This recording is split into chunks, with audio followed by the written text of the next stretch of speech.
Good afternoon, everyone. My name is Scanren Marco Arnold. Purpose of blockchain.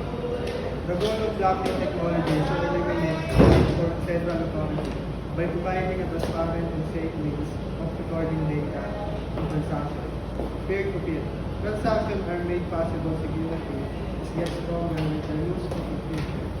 Transparency is guaranteed by distributed ledger and the possibility of fraud or manipulation is decreased. Blockchain technology extends beyond transparency and has potential usage in a number of sectors including voting system, finance, supply chain management, and healthcare. There are numerous applications for blockchain technology in diverse industries. Number one is cryptocurrency.